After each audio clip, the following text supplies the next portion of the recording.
Welcome back. It's time now for Media Watch, for which I'm joined by James Creedon and his trusty laptop. Hello to you, James. I guess we're starting in Egypt today in this protest, women out on the street after these shocking images which we've seen over the last few days. That's right. So they got mobilised in the streets of Cairo today, and the media and social media online have been talking about it a lot. Of course, organised, as is often the case with these demonstrations, largely online as well. So we can see on the front page of this website, Storyful, they're talking about it. Women march in Cairo to stake claim for a new Egypt. And what we can see on Twitter is that under the hashtag Women March, there were an awful lot of comments being uploaded today.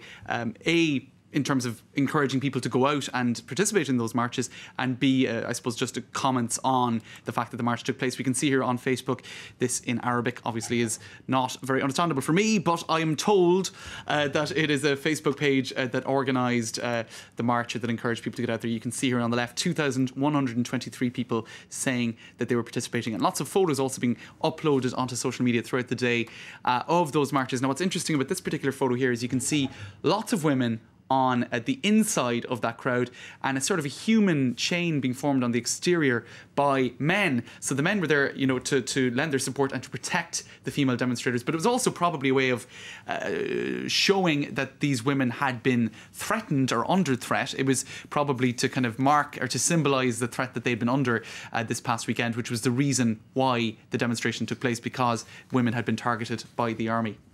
The army have said sorry since, which they have.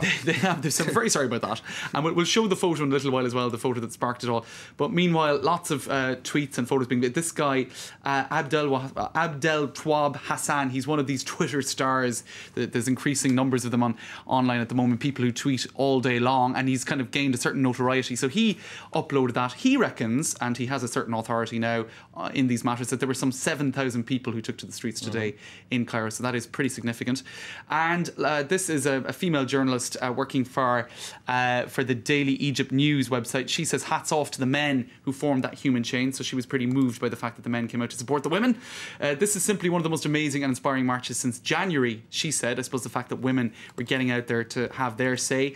And that's pretty much a sentiment that we're seeing across these tweets. Women are now marching in the most meaningful march I have ever seen in my life, says this lady. Utter goosebumps and lumpy throat. So that's the sort of sentiment that we're seeing, people feeling that this was a very historic day and a very historic march.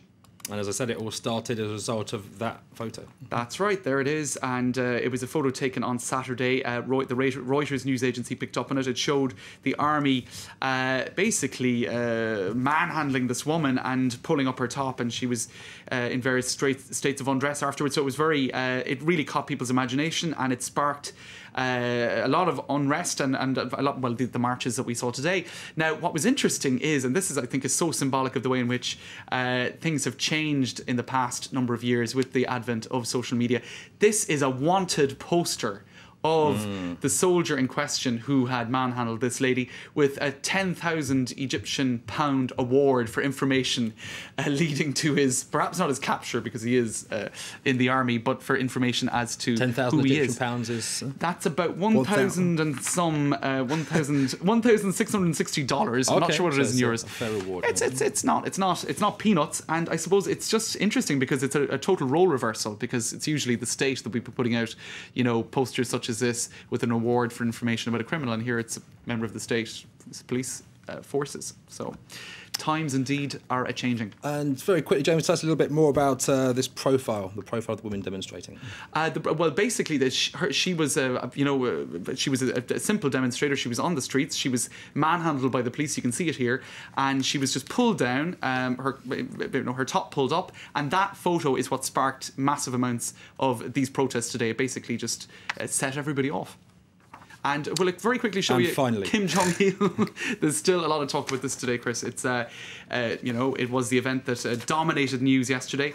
And will he be embalmed? That's the big question. His father was. He was raised to the status of sort of a demigod. At a cost of $1 million, he was embalmed by Russian experts. It took about a year. And the North Korean people were never told that he was actually embalmed. They just thought that he was preserved because he was sort of, you know, a godlike figure. So the big question now is, will they actually proceed and do the same thing for Kim Jong-il? You would say they kind of have to if they've done it for the father, and if it is a dynasty of demigods, they're kind of going to have to do it for the son as well. But we'll have to see if they'll invest the money in it. James Creedon, thanks very much for your thoughts. Chris. Thanks very much for joining us. Do stay with us here on Live from Paris. Coming up, more news and sport. And in football, Liverpool's Luis Suarez banned for racially abusing Manchester United's Patrice Evra. More details coming up.